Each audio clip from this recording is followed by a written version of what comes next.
Nós estamos estudando um texto das Escrituras, 2 Coríntios, capítulo 6. Aquele texto, Paulo está se relacionando com a igreja de Corinto. A segunda carta aos Coríntios é um desabafo que ele faz, além dele dar uma série de instruções. Ali perto do capítulo 10, ele vai começar a abrir o coração dele, mostrando a dificuldade que ele tem de lidar com aquela infantilidade da igreja de Corinto.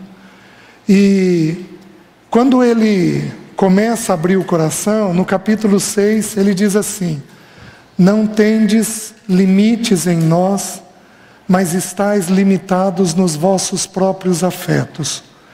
Como justa retribuição, eu vos falo como a filhos, eu vos peço, dilatai-vos vós também. Então nós estamos estudando essa porção das Escrituras, que os afetos nos limitam. A alma do ser humano, ela é composta de 3 elementos, como nós temos estudado. A alma do ser humano é composta do pensamento. Então a psique sua, a sua alma, ou o seu eu, o nome que você quiser dar, vai dar na mesma, tá? A psique do ser humano, ela é composta de 3 elementos: o que eu penso, a emoção que eu tenho e a vontade minha. Pensamento, emoção e vontade. A gente tem base bíblica para tudo isso, mas não dá tempo da gente entrar nisso, então vocês vão ter que confiar um pouco naquilo que está sendo dito, né? A Bíblia também ensina que tudo começa no pensamento. O pensamento é a base que nos sustenta. O que alimenta o pensamento? O que alimenta o pensamento são os 5 sentidos: visão, audição, tato, paladar e olfato. Então é o corpo que joga informação para a mente da gente. Então, ao longo da formação nossa, bebê, nasceu, começa a receber informação. No início são informações sensoriais, porque a linguagem não está na nossa mente. Então a criança responde ao que ela sente, ao estímulo que ela está sentindo, mas aquilo vai produzindo em nós pensamentos, conceitos. Quando a linguagem é formada, inicia em torno dos 2 anos, e ela é aprimorada depois em torno dos 9 anos, então nós vamos recebendo mais conceitos da vida. E esses pensamentos vão sendo instalados dentro de nós. Então a gente tem conceitos de vida, de morte, de pessoas. A gente sabe como que você trata o adulto, a gente aprende a se relacionar com irmãos, com pessoas, com parentes, e isso vai formando conceitos dentro da nossa mente. Algumas aqui têm o conceito de que o pai é gentil, porque tiveram um pai gentil. Porém, algumas aqui têm o conceito de que o pai é bruto, é áspero, porque o pai foi bruto ou áspero. Algumas de vocês têm conceitos de que família é assustador, porque vieram de ambientes assustadores. Algumas de vocês têm conceitos de justiça ou de injustiça, que é um tema que nós vamos tocar já já. Esses conceitos, eles vão sendo formados na mente da gente ao longo da formação da gente. Aos 12 anos, é a primeira vez que nós fazemos um movimento de saída debaixo das asas dos pais. A gente interage então com a vida de um jeito um pouco mais intenso. Então, novos conceitos entram na nossa vida. Nós aprendemos o que é o mundo, as expectativas que o mundo tem, passamos a ter amigos. Esses amigos têm importância na nossa mente. E toda essa interação vai formando quem nós somos hoje. Alguns de nós somos mais bem resolvidos, algumas de nós somos mais mal resolvidas. Todos nós vamos ter áreas que nós vamos ter facilidades e vamos ter áreas em que vai ser mais difícil a vida para a gente. Então esses pensamentos a respeito da vida vão entrando dentro de nós. O problema é que as Escrituras nos ensinam que tudo aquilo que nós pensamos, nós sentimos. Então o pensamento gera as emoções. Quais as emoções mais comuns que nós vimos? A primeira, medo. A segunda que nós vamos estudar hoje, irritação. A terceira que nós vamos estudar, ansiedade. Depois nós temos tristeza, desânimo, culpa, raiva, que são as emoções mais negativas. As positivas a gente leva de boa. O problema são as emoções negativas, são essas que enroscam dentro de nós. Então, por que temos medo? Porque temos algum pensamento. Por que irritamos? Porque temos algum pensamento. Tem que passar pela cabeça para aparecer na emoção. Por que esse tema é importante para o ser humano? Porque a Bíblia está dizendo, estais limitados nos vossos próprios afetos. Emoção limita. Algumas de vocês têm medo que uma tragédia aconteça com os filhos. O que vocês fazem com os filhos? Protegem eles em demasia. É errado proteger? Claro que não. Até uma certa idade é necessário? Claro que sim. Mas a partir de uma certa idade eu tenho que começar a expô-lo? Preciso. E se você tiver pensamentos, vai acontecer uma tragédia, vai acontecer uma tragédia, vai acontecer uma tragédia. Você faz um movimento de poupá-lo e de protegê-lo demais. O teu afeto compromete a formação do seu filho. Afetos limitantes. Dá para entender? Você pode, por exemplo, lidar de boa com o teu filho, mas você, por algum motivo, você pôs um medo na tua cabeça que ele pode ser atropelado. E aí, de repente, o teu filho escapa da tua mão na calçada. E você nunca gritou com ele, mas de repente, ele escapa de você e você grita. Você fica irritado com ele. Você nunca teve aquela atitude. E de repente você se pega com aquela atitude, com uma irritação excessiva. Por quê? Porque você pôs na cabeça um pensamento de medo. Medo, uma tragédia, que aparece em forma de irritação. Então as nossas emoções derivam de conceitos que estão formados na nossa mente. Isso vale para os homens, isso vale para as mulheres. Porém, nas mulheres nós temos um agravante. Vocês são muito emocionais. Então vocês podem ter mais limitações, porque vocês carregam, via de regra, porque tem mulher aqui que daria um bom homem, que tem atitude de homem, objetividade de homem, segurança de homem, determinação de homem. Então, via de regra, as mulheres têm um pacote de emoções mais intenso dentro dela.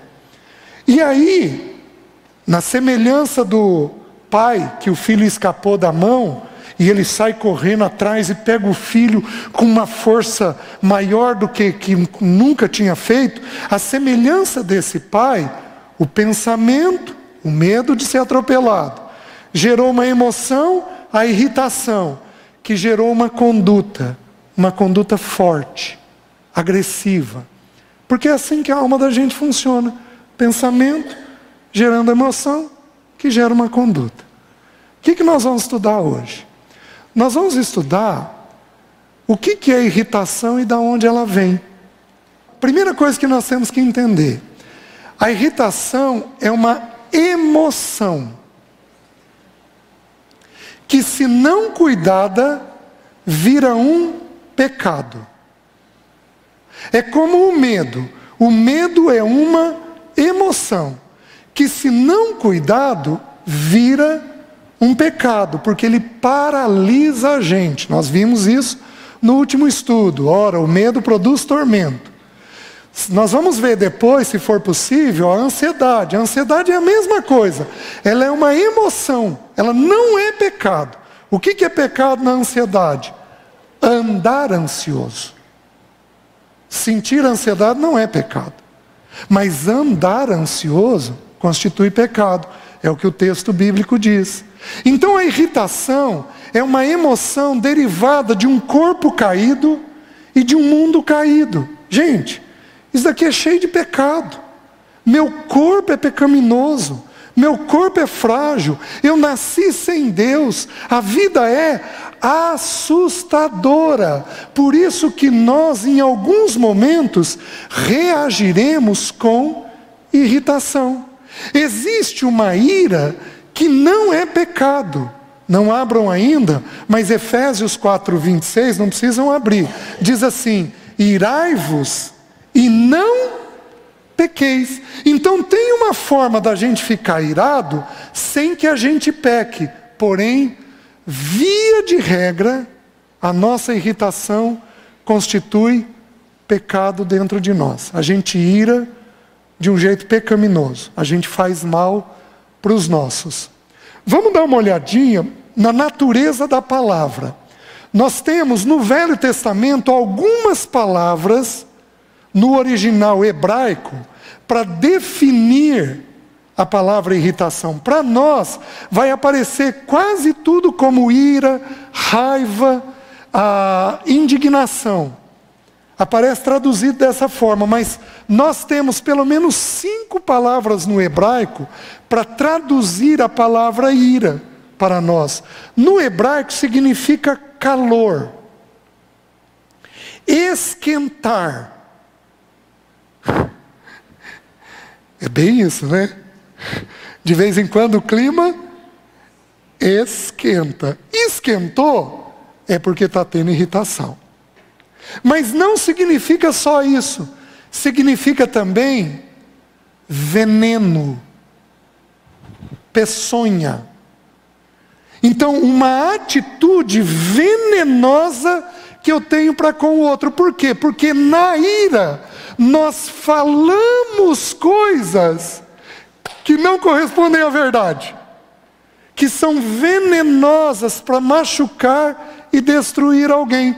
Por isso é traduzido, é uma pena que nós não temos tempo de estudar os versículos que trazem a palavra como traduzida por veneno, para a gente verificar que é essa atitude verbal que a irritação deixa dentro de nós.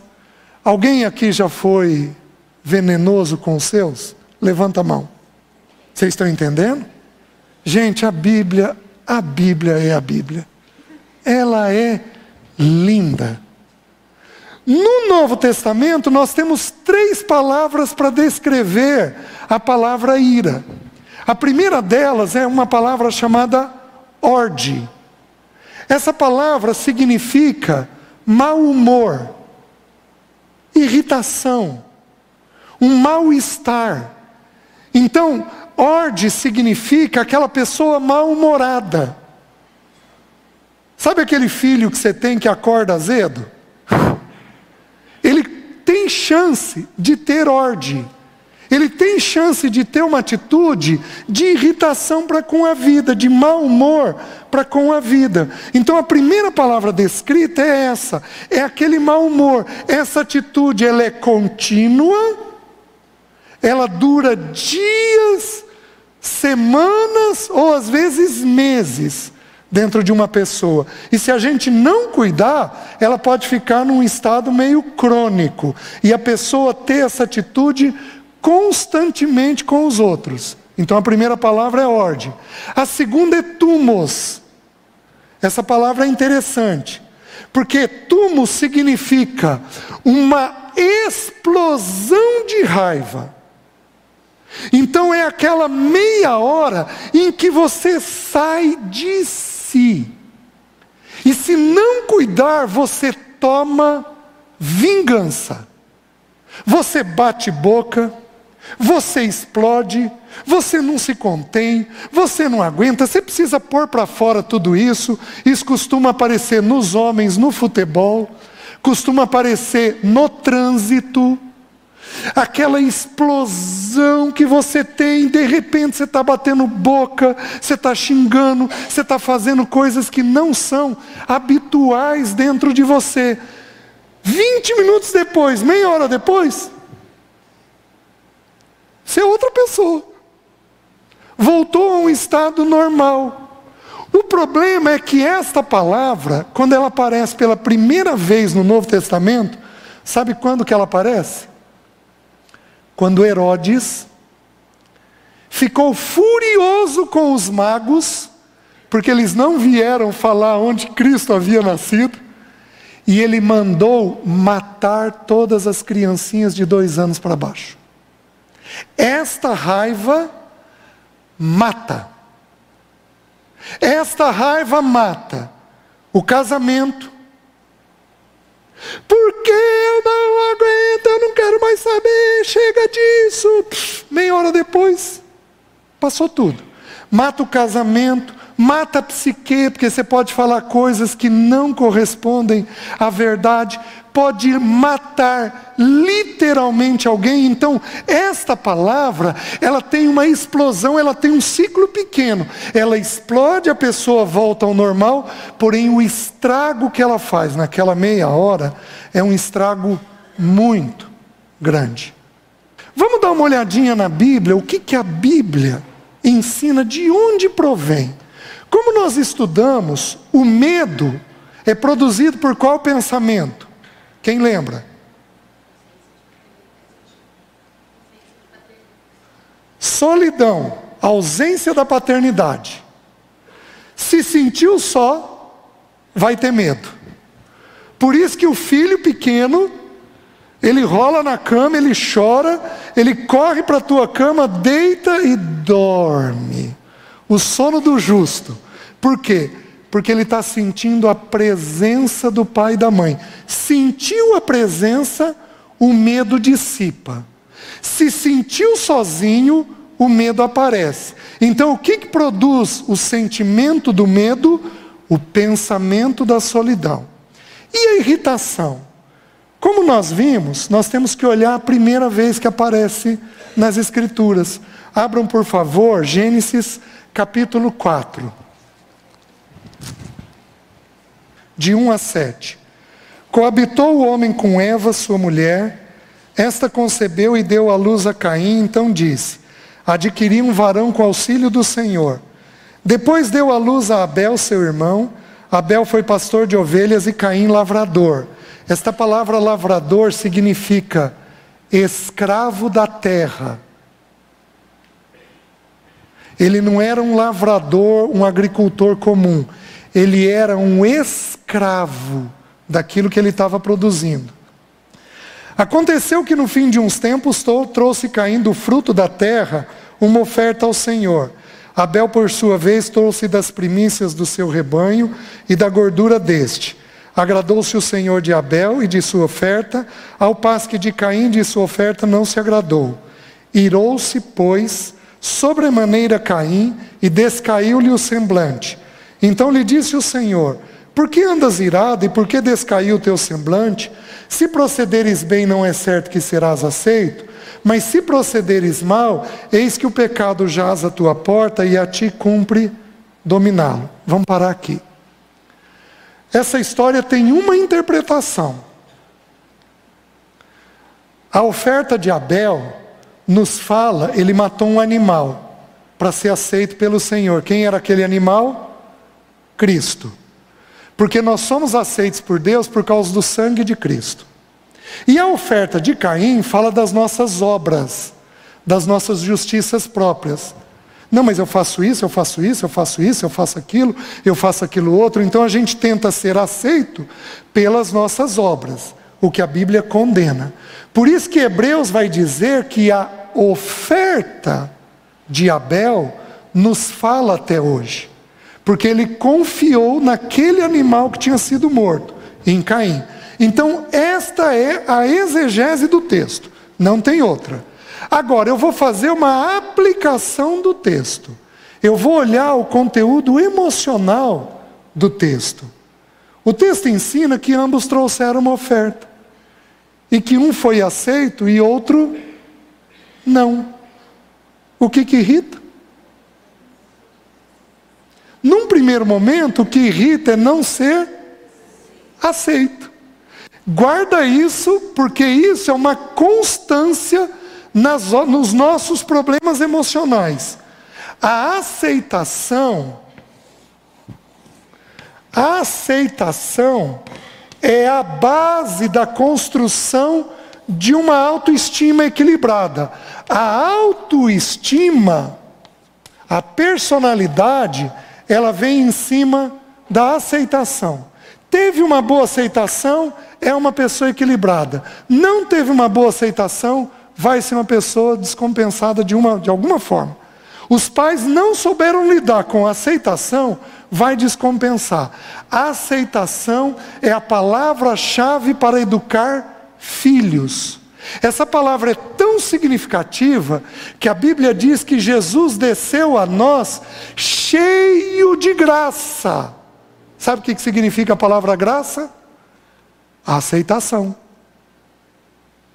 Por que nós somos bem resolvidos quando Jesus nos alcança? Porque Ele nos dá plena aceitação. Então, se você se a tua formação foi uma formação ruim na tua aceitação, você vai descompensar de alguma forma na tua emoção mais tarde. Então esta palavra é uma palavra-chave para as questões emocionais. Mas no caso de Caim e de Abel, nós não paramos aí. Porque o Senhor vira para ele, quando ele não tem a oferta dele aceita. Por que o Senhor não aceitou a oferta dele? Por uma coisa simples. Quando Adão e Eva pecaram, eles vestiram, eles cozeram folhas de figueira. O que Deus fez? Foi lá, tirou a folha de figueira, matou um animal e cobriu a nudez, o pecado deles, com a pele de um animal. Tipologicamente, quem era aquele animal? Cristo. Então, Caim e Abel conheciam o princípio de Deus. Caim resolveu fazer uma coisa que ele queria. Ele trouxe o melhor dele. Olha o que eu estou fazendo pelo Senhor. Como que o Senhor não vai aceitar? Porém, aquilo feria o princípio que Deus tinha criado. Porque o princípio que Deus tinha criado é, para eu te aceitar, tem que ser no sangue de um animal. Então Caim desobedeceu uma prática que era conhecida. Por que eu sei que era conhecida? Porque Abel teve essa prática. Onde que ele aprendeu? Ele aprendeu com os pais. Caim também teve isso.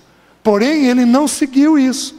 Então, ele fica irado, o semblante descai, porque quando a gente está irritado, a gente vende aqui a ideia da irritação.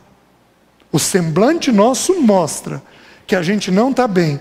Porém, se você avançar no texto, o texto diz assim: Caim, por que andas irado e por que descaiu o teu semblante? Se procederes bem, não é certo que serás aceito, mas se procederes mal, eis que o pecado jaz à tua porta e a ti cumpre dominá-lo. O que produz irritação? Insatisfação. Ficou insatisfeito, você produz irritação. A emoção sempre deriva, de uma palavrinha chamada insatisfação. Então a coisa não saiu do jeito que você queria. Qual vai ser a reação? Irritação. Gente, a Bíblia é simples, profunda e maravilhosa. Então a irritação, ela vem de um pensamento. Ela vem do pensamento da insatisfação. Então pessoas, eu vou abrir para vocês agora, onde no Velho Testamento a gente tem. Então eu quero mostrar para vocês de quais lugares provém, quais as histórias ou o texto bíblico que a Bíblia nos traz, que relatam que a reação foi de irritação. Para a gente mostrar que, para vocês perceberem que tudo deriva dessa insatisfação. Pessoas mais exigentes têm mais risco de ter insatisfação, porque elas são mais exigentes. Pessoas mais legalistas, pessoas perfeccionistas. Quem é perfeccionista? Levanta alto a mão. Alto. Em alto e bom som. Os perfeccionistas vão ser mais irritados, via de regra. Por quê? Porque vão ser mais exigentes. Lembrando que eu posso ter uma irritação para fora, mas eu posso ter uma irritação para dentro. Por exemplo, pessoas que colocam no corpo suas emoções, são pessoas irritadas. Só que ela não fala, ela cala e agride o corpo. A coisa mais elevada da somatização é a doença autoimune. A pessoa agride tanto o corpo dela, que o sistema de defesa ataca o corpo. Vocês estão conseguindo entender? Por quê? Porque é uma forma de irritação velada, sutil, onde você joga contra si mesmo. Vocês estão conseguindo entender? Então a primeira história que a Bíblia está contando, que é a base do entendimento nosso, é que irritação deriva de insatisfação. Se eu pedir para uma de vocês contar uma história de uma irritação essa semana, eu vou encontrar insatisfação. Não tem jeito de estar irritada se não estiver insatisfeita. Porém, a Bíblia não para só aí. Ao avançar, nós encontramos outra história. Nós encontramos, abram em primeiro a Samuel, capítulo 18. Nós temos a história de Saul e Davi. E nós temos a história, eu vou mostrar para vocês as duas vezes em que Saul atirou uma lança. Ele atirou 2 vezes contra Davi e 1 vez contra Jonatas, o filho dele. Então ele teve um acesso de ira, o túmos. Ele teve aquele acesso de ira onde ele pega a lança e tenta matar, fosse Davi, fosse Jonatas. Por que ele faz isso? Vamos dar uma olhadinha. Versículo 9 diz assim: daquele dia em diante, 1 Samuel 18, 9. Daquele dia em diante, Saul não via Davi com bons olhos. No dia seguinte, um espírito maligno da parte de Deus se apossou de Saí, que teve uma crise de raiva em casa. E Davi, como nos outros dias, dedilhava a harpa. Saul, porém, trazia na mão uma lança, que arrojou, dizendo: encravarei a Davi na parede. Porém, Davi se desviou dele por 2 vezes. Saul temia Davi, porque o Senhor era com este e se tinha retirado de Saul. Pelo que Saul o afastou de si e o pôs por chefe de 1000. Ele fazia as saídas e entradas militares diante do povo. Davi lograva bom êxito em todos os seus empreendimentos, pois o Senhor era com ele. Então, vendo Saul que Davi lograva bom êxito, tinha medo dele. Porém, todo o Israel amava Davi, porquanto fazia saídas e entradas militares diante deles. Versículo 29. Então Saul temeu ainda mais a Davi, e continuamente foi o seu inimigo. O texto está contando uma coisa simples, que aparece na história da família de Adão e Eva. Saul tinha medo. E o medo produziu o quê? Irritação. Vocês estão conseguindo me entender? O medo produziu irritação. Então, pensamentos de medo, de tragédia, pensamentos de problema, de coisas ruins que vão acontecer, pode te deixar mais tenso e mais irritado. E é interessante isso, porque se eu pegar o sistema familiar de Adão e Eva, aí eu estou fazendo uma coisa um pouco diferente. Eu estou olhando um sistema familiar, coisa que a Bíblia ensina. Eu estou olhando que a família é um sistema. Eu tenho um pai, eu tenho uma mãe, eu tenho uma filha, eu tenho um filho, eu tenho um outro filho. Eu olho esse sistema aqui. Esse sistema interage entre si. No caso de Adão, ele teve medo. E o filho dele teve o quê? Irritação. Então eu posso ter filhos irritados derivados de pais medrosos. Porque o medo, como a Bíblia ensina, gera tormento.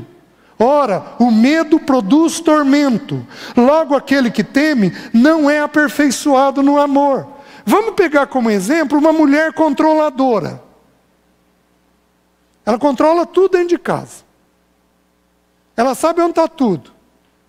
Se você pôr uma venda no olho dela e mandar ela pegar o brinco de pérola dela que está guardado dentro da terceira gaveta do porta-joias, na parte de trás ela vai lá com exatidão. Pessoas controladoras são pessoas medrosas. Ela usa o controle para se sentir segura. Quando a coisa sai do controle dela, qual é a reação?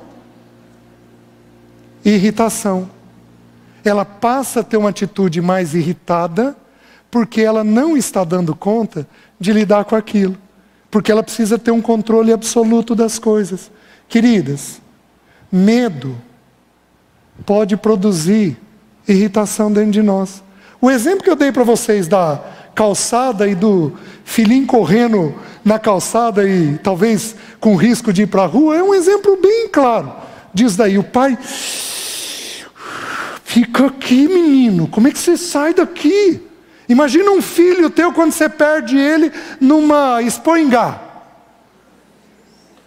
A hora que você perde ele, você assusta. Mas a hora que você acha ele, o que você faz? Seu moleque! Por que você está irritada? Porque você teve medo. Medo é próximo de irritação. Não tem jeito. Então você pode desenvolver um padrão irritado, porque você em geral tem medo que alguma tragédia aconteça com você. Está fazendo sentido? Só que nós temos um caso curioso. Por que um espírito maligno se apossou de Saul? Porque Saul foi desobediente e o Espírito Santo de Deus que havia vindo sobre ele, lembra que naquela época o Espírito não vinha de forma definitiva, como no Novo Testamento. Ele vinha de forma momentânea, veio para ele ser o rei de Israel. Só que quando ele desobedeceu a Deus, e Deus não o aceitou, o Espírito saiu dele. Eu tenho de novo o problema da aceitação. Ele se sentia rejeitado, de forma real e verdadeira, porque Deus havia rejeitado o governo dele. Porém, ele podia ter posto o joelho no chão, e clamado, e clamado, e clamado, porque Deus é Deus longânimo e rico em perdoar. Quantas vezes no Velho Testamento Deus se comoveu?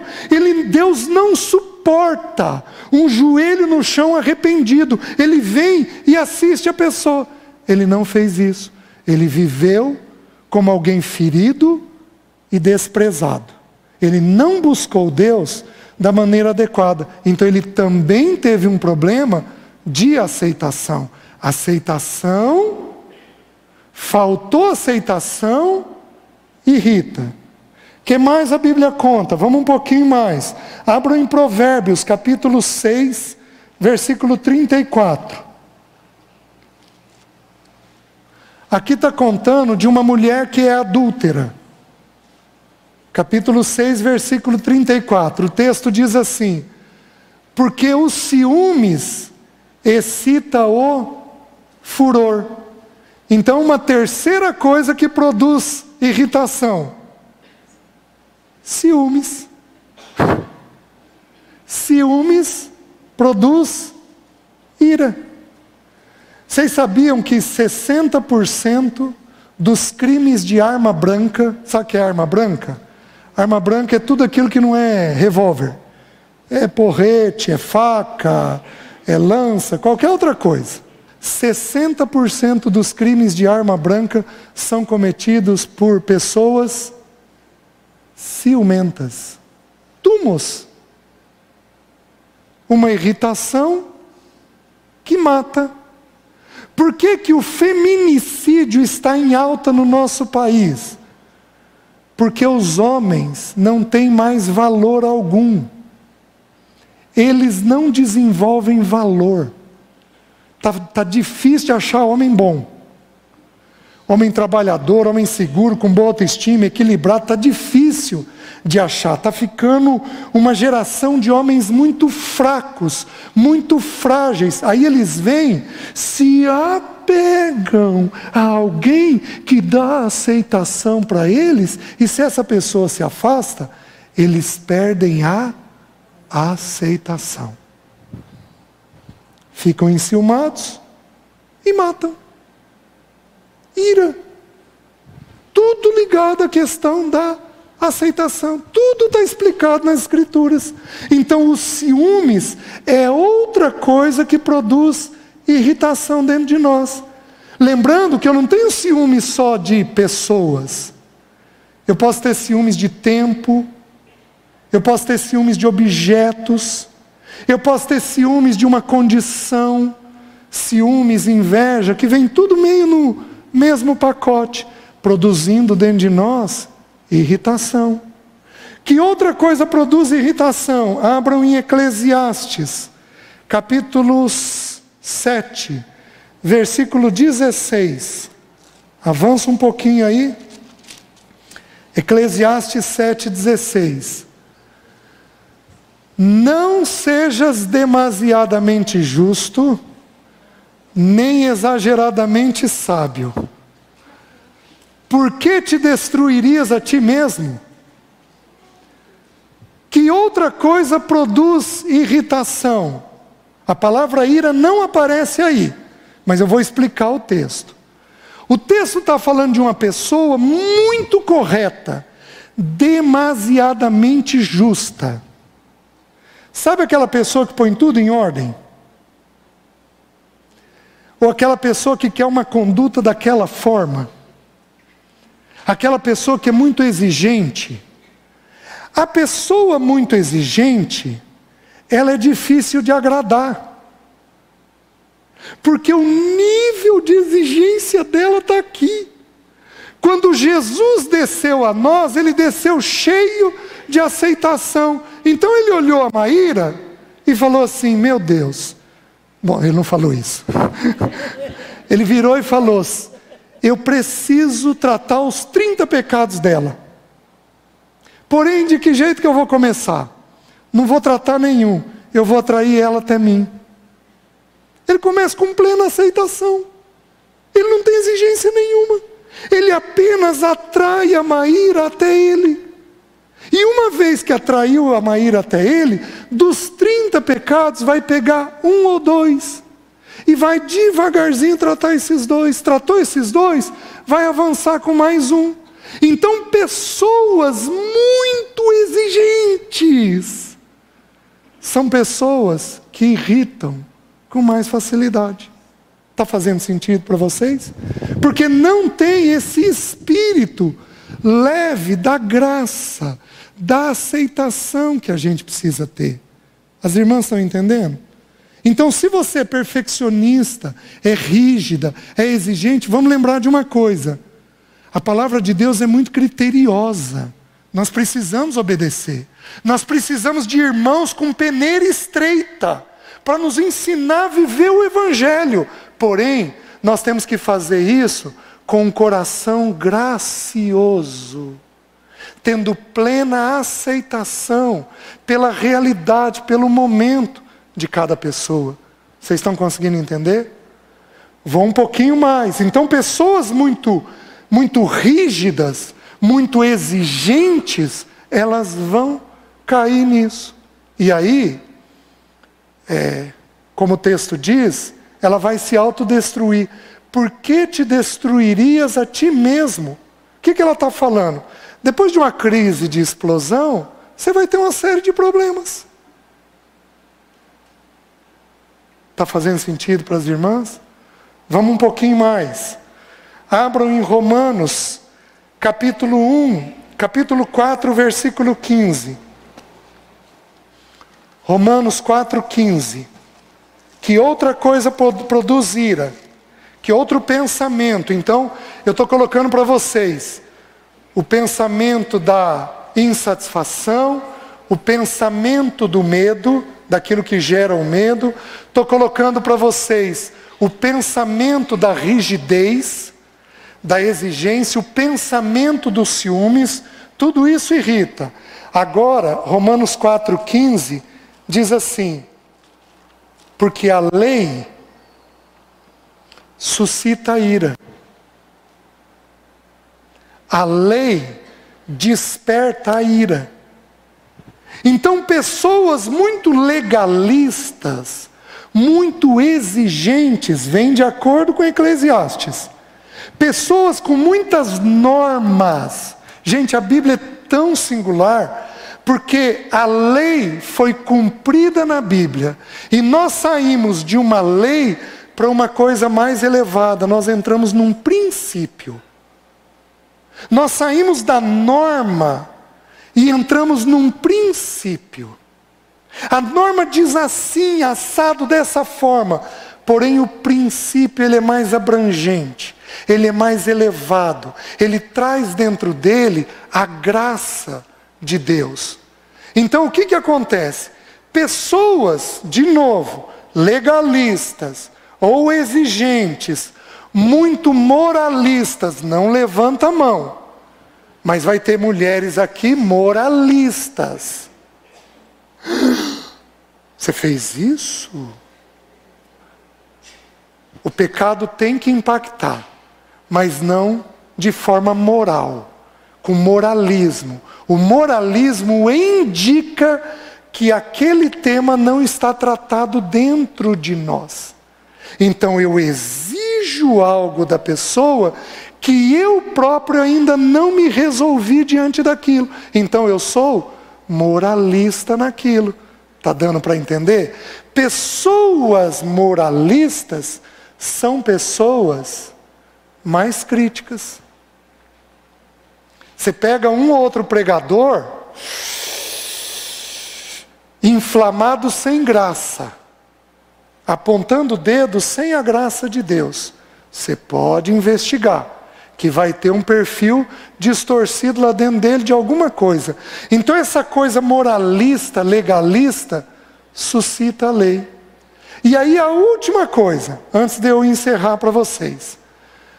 Romanos mesmo 1,18.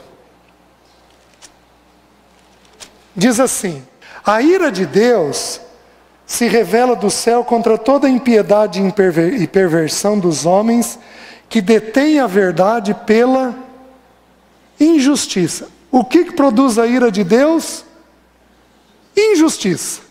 Então prestem atenção. Injustiça produz ira. É a última coisa. Então eu falei para vocês da insatisfação, do medo, eu falei para vocês dos ciúmes, eu falei para vocês da rigidez, falei agora no Novo Testamento para vocês da lei, e agora eu estou falando de injustiças. Se tem uma coisa que nós temos nessa vida é o quê? E este tema tem uma característica, no livro de Romanos mesmo. Deus diz que quem faz justiça é Ele. Então nós estamos proibidos de fazer justiça com a nossa mão. Nós podemos e devemos estabelecer as verdades das coisas para que haja justiça. Mas nós somos impedidos do Senhor de tomar justiça na nossa própria mão. Então, atos de injustiça são atos que irritam a gente. E aí deixa eu dizer uma coisa para vocês. Todos nós aqui, de mim ao menor que está aqui, todos nós viemos de lares e nesses lares houve injustiça. Todos nós. Às vezes um pai que não ouviu uma mãe, foi injusto com ela. Às vezes uma mãe que não atendeu e socorreu o filho no tempo adequado, foi injusto com o filho. Às vezes uma situação mais violenta, que eu já vou entrar, de abuso, que pode produzir um tanto de injustiça. Então, existem muitas injustiças na vida. Às vezes, a relação com a família maior, vô, vó, tios, teve injustiça e aquilo de uma certa forma feriu algum elemento da casa.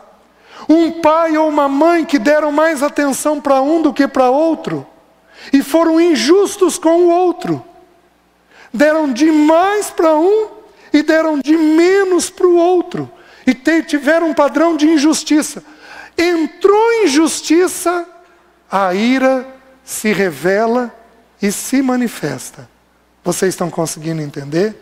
Então nós precisamos entender que injustiça produz dentro de nós um estado de irritação.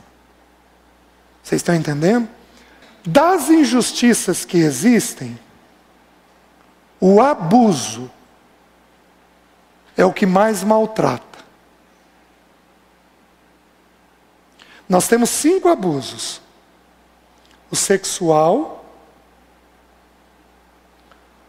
o psíquico, o famoso bullying.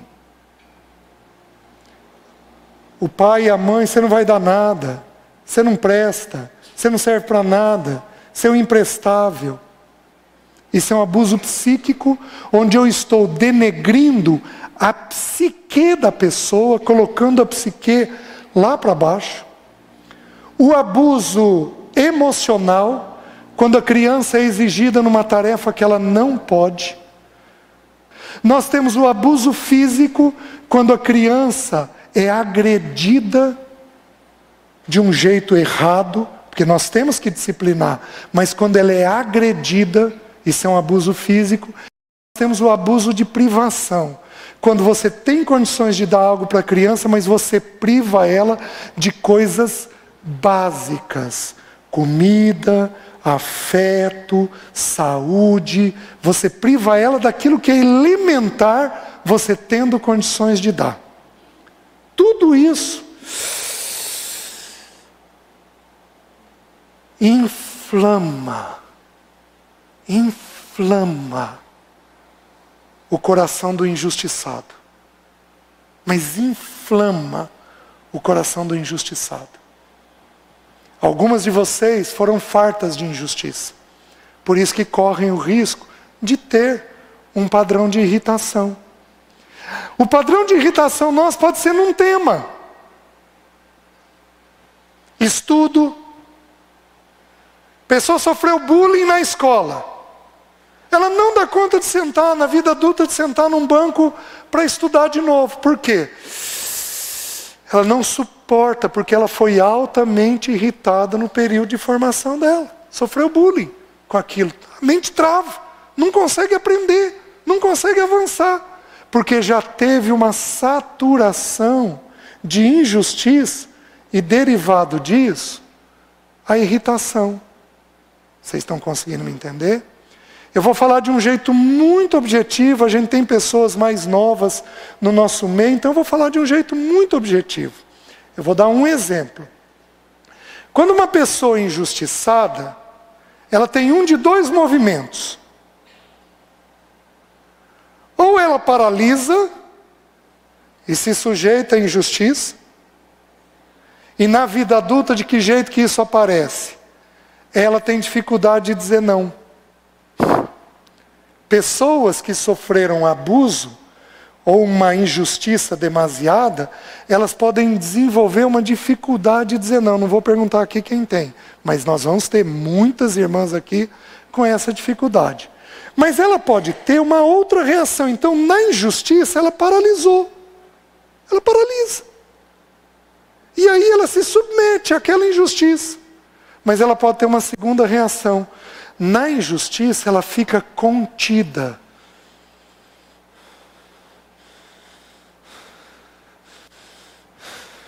Está tendo a injustiça, mas ela está contida. Na vida adulta, de que jeito que isso aparece? Ela explode. Alguém cometeu uma injustiça com ela, naquele tema que ela foi abusada, pum! Ela explode. Os irmãos estão entendendo? Porque a mente adquiriu aquela reação naquela injustiça. Deu para vocês entenderem? Deixa eu colocar alguns alertas que a Bíblia diz. Tá? O que é o antídoto da irritação? Como a irritação começa na insatisfação, o antídoto natural da irritação é a gratidão. Por isso que a Bíblia manda com todas as letras, em muitos textos bíblicos, acho que são mais de 130 textos bíblicos, a Bíblia manda que é para a gente ser grato em tudo. A gratidão te protege naturalmente da ira. Vocês estão conseguindo entender? A gratidão faz isso. Esse é o grande tema para a gente ser livre da ira. Porém, eu quero abrir alguns textos em que a Bíblia faz algumas exortações sobre isso. O primeiro deles, abram por favor no Salmo 4:4. Esse texto, ele é citado em Efésios. Aquele texto que eu falei para vocês, irai-vos e não pequeis, não se põe o sol sobre a vossa ira, é tirado desse texto. Olha o que diz o versículo. Salmo 4:4. Irai-vos e não pequeis, consultai no travesseiro o vosso coração e sossegai. Então eu vou discutir aquela situação com quem? Com o travesseiro. É para eu falar na hora? É para eu reagir no momento? Não. É para eu procurar no travesseiro a Deus. Consultai o vosso coração e sossegai. Então, por isso que está dizendo lá no Novo Testamento, irai-vos e não pequeis. Nós precisamos aprender a resolver aquela angústia com Deus, buscando um sossego no nosso coração. Queridos, nós só sossegamos quando lembramos que Deus é soberano naquela situação e que Deus é um Pai perfeito e amoroso.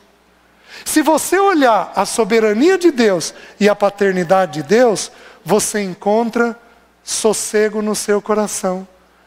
Então, nós sabemos que para sermos livres da ira, nós temos que ser gratos. Mas agora ele está dando uma sugestão prática. Eu preciso consultar a Deus no travesseiro e buscar descanso, porque Ele governa tudo. Primeiro ponto. Segundo ponto, abram no Salmo 37:8. Deixa a ira, abandona o furor, não te impacientes, certamente isto acabará.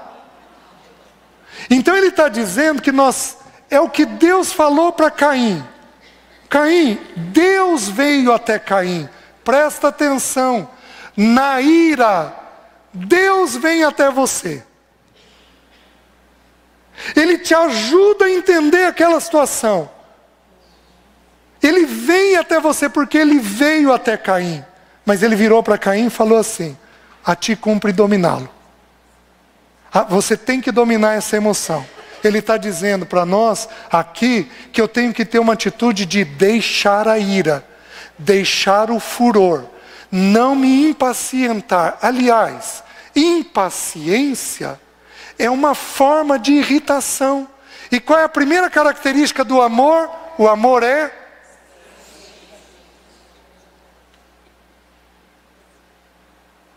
Tudo bem? Vamos avançar um pouquinho mais. Vejam que interessante, Provérbios 15, 1.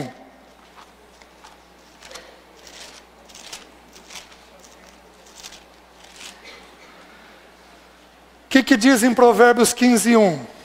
A resposta branda. Quando você receber a ira de alguém, qual é a maneira de sair da situação? A resposta branda.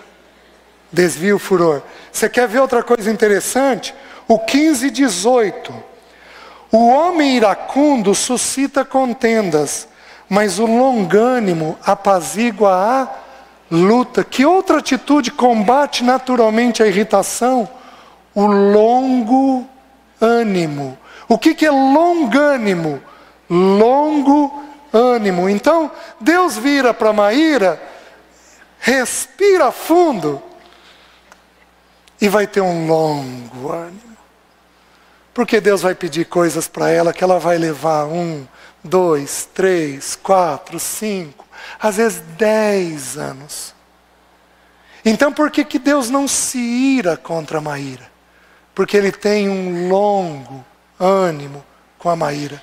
Ele tem caminhos e mais caminhos para ir espremendo a Maíra, para a Maíra acabar entendendo aquilo e fazendo o que Ele quer. Então nós temos que ter uma atitude, nós temos que aprender com essa faceta de Deus, a longanimidade de Deus. Vocês estão entendendo? Quer ver outra coisa interessante que nos protege? Vejam 19:19 de Provérbios.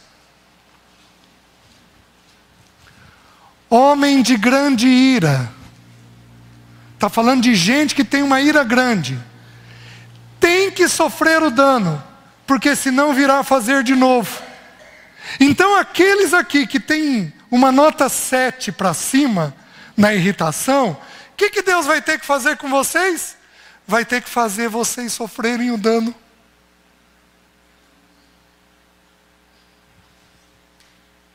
Porque senão vocês vão vir a fazer de novo.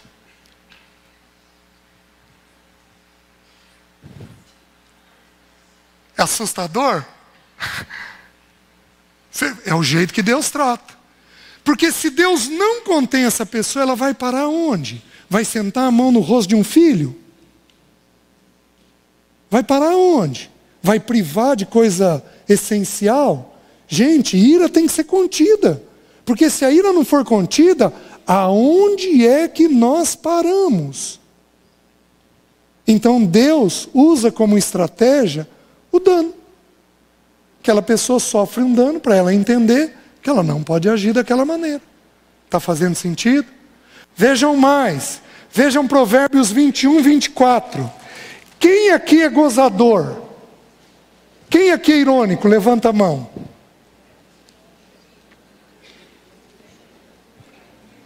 Presta atenção no texto. Diz assim: quanto ao soberbo e presumido, zombador é o seu nome. Procede com indignação e arrogância. Indignação aí é ira. Então presta atenção. O zombador, quem aqui tem gente na família que é de zombar, é de brincar demais?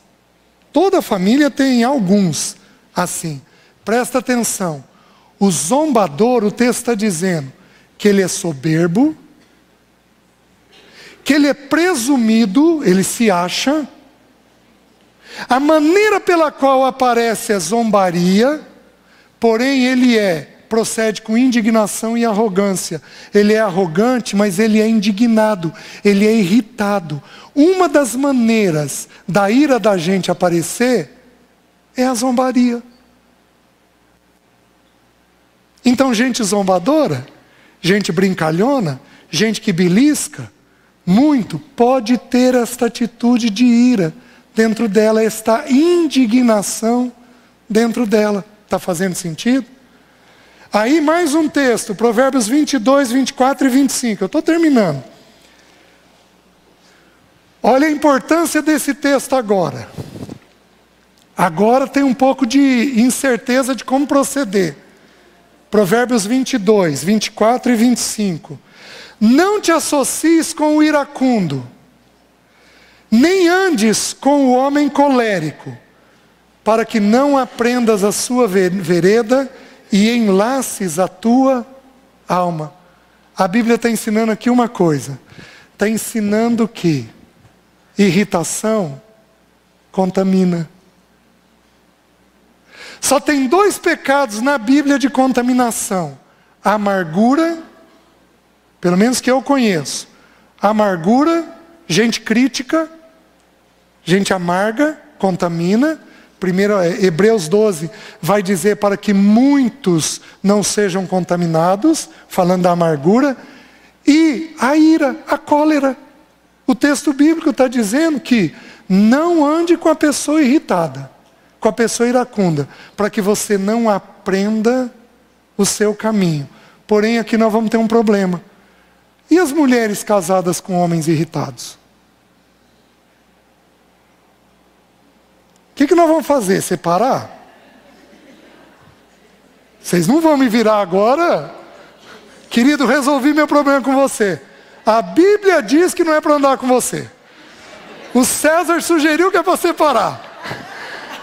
Vocês não vão fazer isso. Porque a Bíblia responde a Bíblia. A Bíblia diz que é para separar só quando tem relação sexual ilícita. Teve? Não, então não é para separar. Porém, você tem que aprender a ter um distanciamento a tal ponto que você não absorva aquele padrão. Por exemplo, vamos voltar para a Maíra. Coitada, Maíra. Acho que o nenê está aqui, indo e vindo. A Maíra bate boca comigo. O que seria uma forma de eu me proteger? Dar uma resposta branda. Dar 2 passos atrás. Conviver um pouquinho menos. O que seria aprender o comportamento dela? Bater boca. Responder. Aí a gente cai no laço do iracundo. Isso é uma coisa sutil. Então a gente tem que aprender a ter essa distância para você não absorver o padrão que o outro está tendo. E assim você enlaçar a sua alma. Certo? Provérbios 29 e 22. Penúltimo versículo. Diz assim: o iracundo levanta contendas, e o furioso multiplica as transgressões. O iracundo, ele quer bater boca pela situação. Ele tem um desejo de bater boca pela situação. Ele levanta uma briga, uma contenda. Tá? E o último texto que eu gostaria que vocês decorassem. Tiago 1, versículo 17, 19 e 20. Diz assim: sede prontos para ouvir, tardios para falar, tardios para se irritar. Vamos lá? Sede prontos para ouvir, tardios para falar, tardios para se irar. Vamos de novo? Sede prontos para ouvir, tardios para falar, tardios para se irar. Então adquira uma coisa: morda a língua. Abre o ouvido e fecha a boca. Porque com isso a gente não cai na ira. Então, de onde provém este afeto? A ira provém da insatisfação. Te gerou insatisfação? Seja injustiça, seja todas as coisas que nós conversamos, vai produzir essa reação da ira. Aprenda a ser satisfeita. Amém?